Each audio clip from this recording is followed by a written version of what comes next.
Salgan de la alberca, gritó mi mamá a mis hijos, su voz cortando la música y las conversaciones como un cuchillo. Esta fiesta es para familia respetable, no para fracasos divorciados. 50 personas voltearon a vernos. Laia estaba en la parte bajita del agua, aferrándose a sus pestañas mojadas. Oji se quedó congelado a mi lado, las toallas a punto de caerse de sus manos. Nadie nos defendió. Ni mis hermanos, ni un solo amigo de la familia. Nada. Solo un silencio tan espeso que casi se podía masticar. Recogí las toallas, cada gota cayendo como un eco. Ese tipo de humillación no se olvida. No discutí. No lloré. Simplemente salimos, empapados, temblando, agarrándonos unos a otros. Pero la verdadera historia no empezó en esa alberca. Empezó a la mañana siguiente, cuando llamó su agente inmobiliaria. Me llamo Satie. Y en algún punto de mi vida, me convertí en la persona que baja la voz para que otros no suban la suya. No porque sea débil, sino porque aprendí desde niña que a veces el silencio es el único espacio que le queda a alguien como yo. Crecer con mi madre, Evelyn, fue vivir bajo un reflector que nunca pedí y del que nunca pude escapar. Ella no regañaba, actuaba. Cada reunión, cada fiesta, cada momento pequeño era un escenario en el que ella tenía que brillar. Y el resto aprendimos a apagarnos tantito para hacerle espacio. Mis hijos, Laia y Oji, son lo contrario de apagados. Laia tiene 8 años y ve el mundo como si fuera un libro ilustrado, brillante, emocional, imposible de ignorar. Oji tiene 6, es tierno y tímido, aferrándose a mí como si yo fuera su ancla en cada lugar nuevo. Ellos merecen una infancia sin miedo a convertirse en el chiste de alguien, y menos de su propia abuela. Trabajo como ingeniera de software, el tipo de empleo que muchos subestiman porque no viene con bolsas caras ni tarjetas de presentación elegantes. Es un trabajo estable, tranquilo, que paga nuestra vida, nuestras rutinas, nuestra seguridad. Y durante años dejé que mi familia creyera que era mediocre porque corregirlo se sentía inútil. Que pensaran que apenas sobrevivía. Que la sencillez era fracaso. La paz me importaba más que demostrar algo.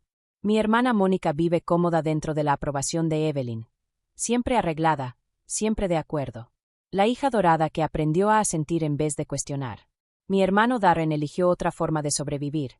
Evitar conflictos con habilidad olímpica, desvaneciéndose a los bordes de cualquier discusión hasta que nadie recuerda que está ahí. No es que sean crueles.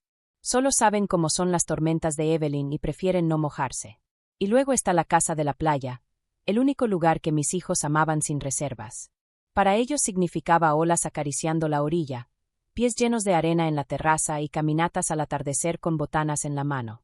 Para Evelyn, significaba otra cosa, un símbolo que blandía como prueba de que su vida, su familia y sus decisiones eran superiores.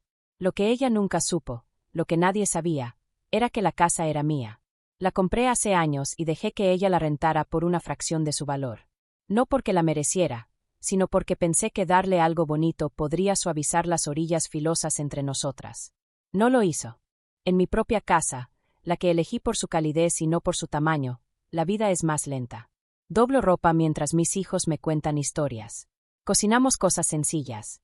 Hay espacio para sentir. No hay competencia. No hay comparaciones. No hay susurros sobre quién va ganando en la vida. Pero por más que intenté proteger a mis hijos de la jerarquía de mi familia, la fiesta en la alberca me demostró algo que había ignorado demasiado tiempo. Para Evelyn, no éramos familia. Éramos una molestia. Algo que toleraba, hasta que dejó de hacerlo. La mañana de la fiesta empezó con esa emoción que solo los niños saben crear. Laia me despertó brincando a mi cama, ya con su traje de baño debajo de la ropa. Oji arrastró su cubeta llena de juguetes de playa hasta la puerta, insistiendo en que podríamos necesitarlos si la alberca se volvía aburrida. Empaqué bloqueador, snacks, toallas, lo normal. Lo que una mamá carga cuando quiere que sus hijos se sientan incluidos, aunque ella misma se esté preparando para otra cosa. El trayecto a la casa tomó media hora, entre caminos junto a la costa donde el mar aparecía y desaparecía entre las casas. Laia tarareaba una canción del radio. Oji pateaba el asiento, viendo por la ventana. Traté de disfrutar su alegría, dejar que deshiciera el nudo en mi estómago. Pero años con mi madre me habían enseñado a esperar el cambio de clima, incluso en días soleados. Al llegar, el lugar estaba lleno, más de lo que imaginé. Adultos con lentes oscuros descansaban junto a la alberca. Niños chapoteaban en el extremo profundo. Mi madre estaba en el patio con un grupo de mujeres de su club de lectura, las que siempre hablaban un poco demasiado fuerte cuando querían sonar importantes.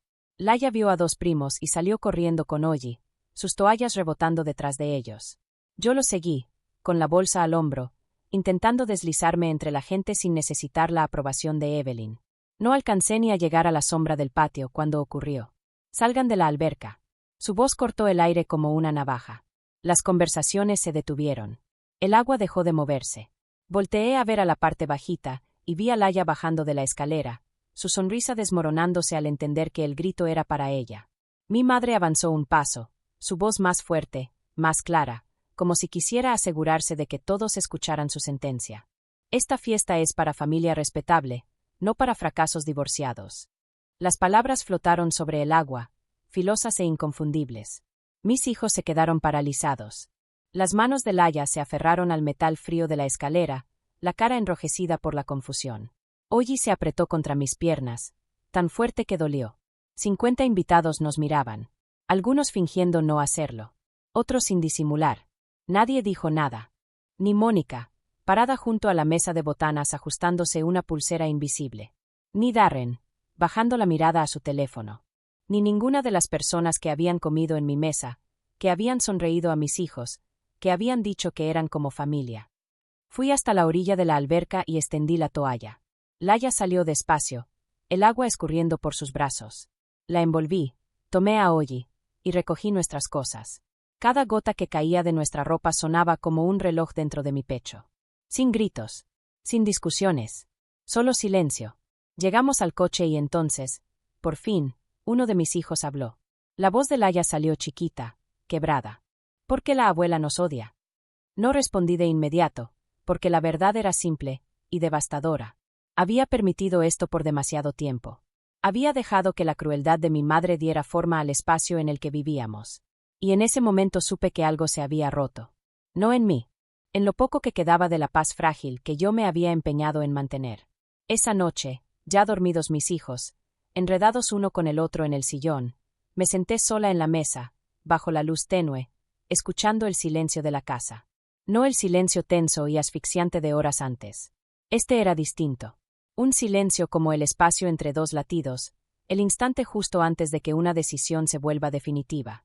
Abrí el cajón donde guardo una carpeta, documentos que nunca planeé usar para nada dramático. Escrituras, contratos de renta, reportes de pago, notas de los años en que administré la casa de playa a través de una compañía local.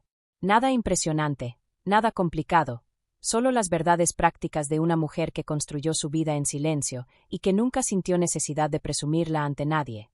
Puse todos los papeles sobre la mesa, la dirección de la casa de playa, la fecha en que la compré hace años, los recibos de renta con el monto reducido a menos de un tercio del precio real, porque pensé que hacerle la vida más fácil a mi mamá haría más fácil nuestra relación. Esa ilusión se rompió en el instante en que le gritó a mis hijos que no pertenecían a una alberca que yo pagaba para mantener. No me temblaron las manos. No se me aceleró la respiración. El enojo no fue ruidoso. Fue preciso, limpio, casi frío. No se trataba de venganza. Se trataba de límites. Le mandé un correo a la compañía que administraba la propiedad, copiando exactamente la cláusula de su contrato que explicaba la política de 60 días de terminación para inquilinos mes a mes. Les pedí que enviaran la notificación formal a primera hora de la mañana. Cerré la laptop, apagué la luz de la cocina y me fui a dormir con una claridad que no sentía desde hacía años. A la mañana siguiente, la llamada llegó puntual. «Hola, habla la Administración de Propiedades Costeras», dijo una voz tranquila.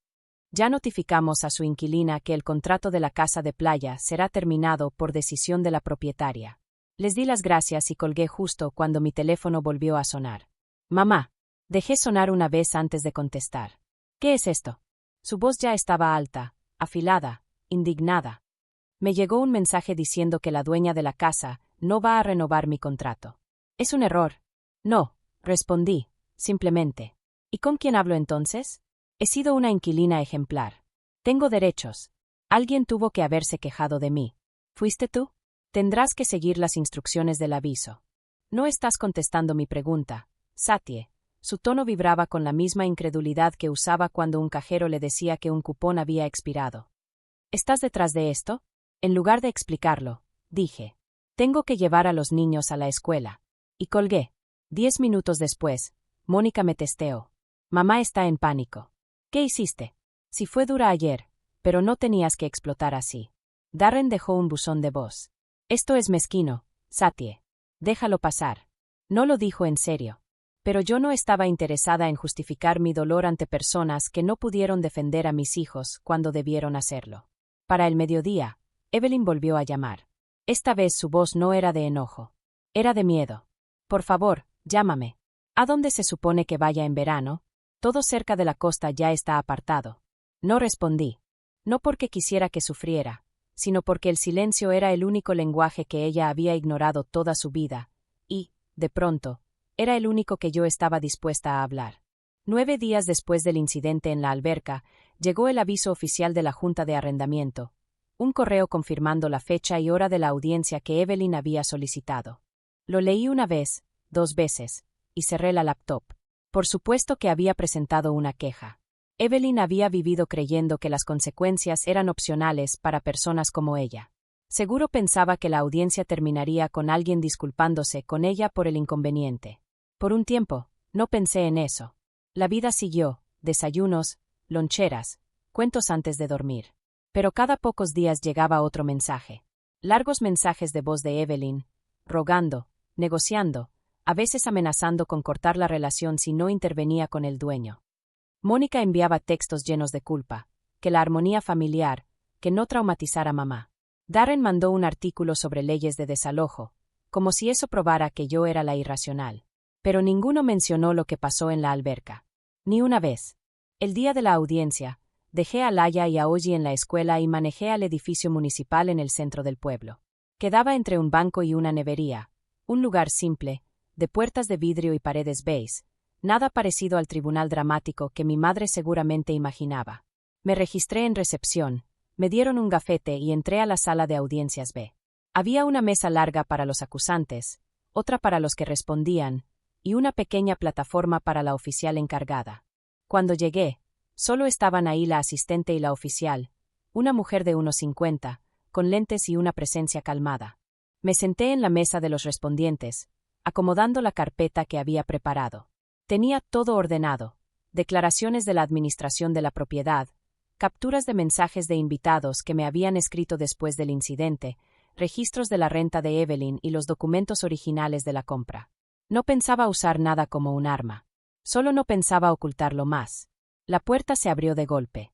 Evelyn entró con un saco azul marino impecable y una carpeta de cuero que seguramente compró para verse importante.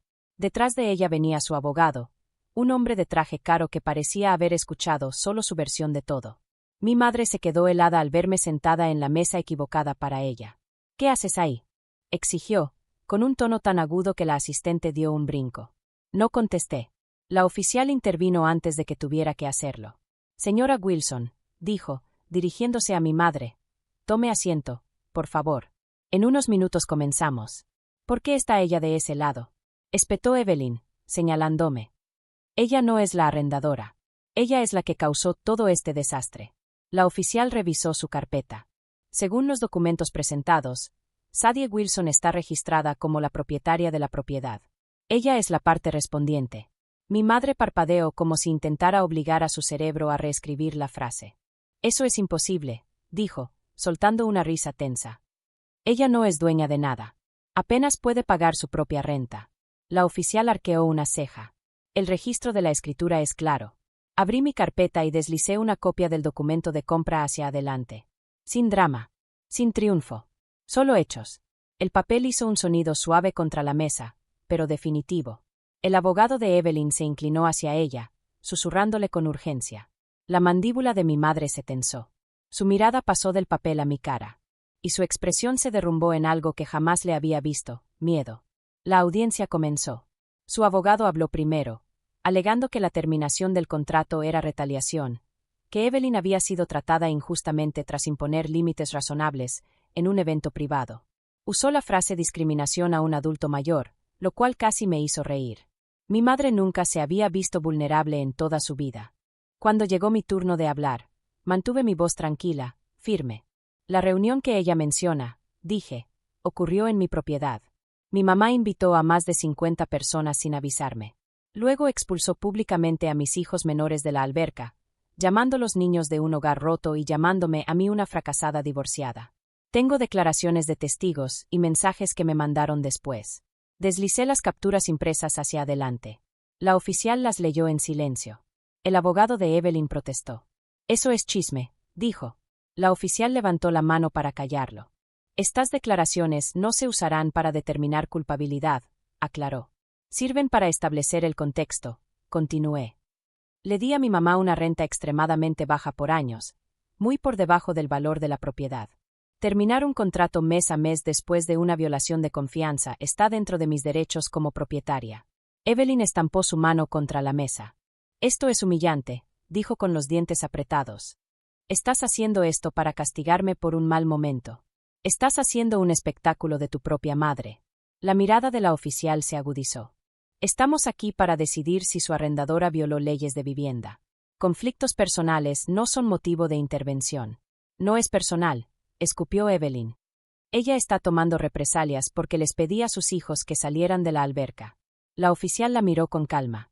Según entiendo, la alberca está en la propiedad de la respondiente. Ella nunca dijo que era suya. Lloró Evelyn.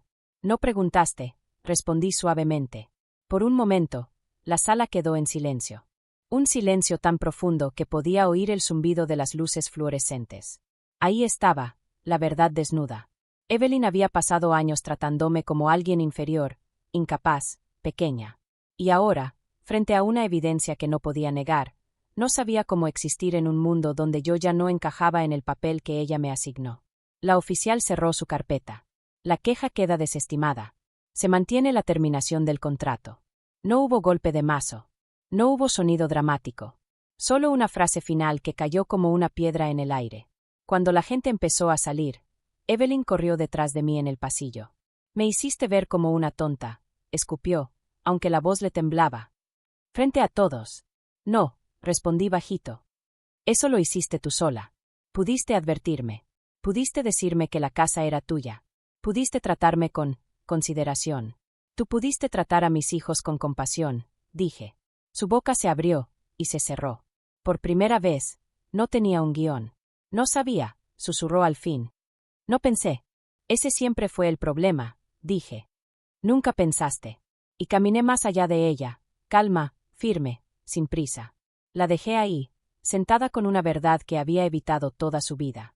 Evelyn se mudó de la casa de playa 2 semanas antes de que expirara el aviso. No vi los camiones. No pasé por la calle. No lo necesitaba. El silencio que siguió fue suficiente. Por primera vez en años, mi teléfono dejó de sonar con exigencias, críticas, recordatorios de lo que ella creía que yo debía hacer. Puse la casa de playa en renta a su precio real. En 3 días, se reservó para todo el verano. Cada pago que entró lo deposité directo en 2 cuentas, una para Laya, otra para Ollie. No les dije de dónde venía el dinero. Solo les dije que su futuro estaba seguro. Los fines de semana en que la casa estaba libre, llevaba a los niños a la costa. Nadábamos en la misma alberca de la que un día los corrieron. Laya pasó su mano por la superficie del agua y dijo: «Se siente diferente ahora». Tenía razón. Ya no era un lugar de humillación. Era nuestro. Tanto de ellos como mío. 6 meses después, una tarde fría de diciembre, Evelyn tocó a mi puerta. Su voz era pequeña cuando pidió ver a los niños. Se inclinó, les pidió perdón primero a ellos, luego a mí. Acepté la disculpa. Pero los límites se quedaron exactamente donde los puse. He aprendido que la dignidad no es algo que alguien pueda darte o quitarte. Es lo que proteges, incluso cuando las personas que deberían amarte deciden ponerla a prueba. Mis hijos y yo construimos una vida donde la bondad es la regla, no la excepción, donde elegimos la paz sin renunciar a nuestro valor. Si alguna vez has tenido que poner un límite con tu propia familia, comparte tu historia aquí abajo.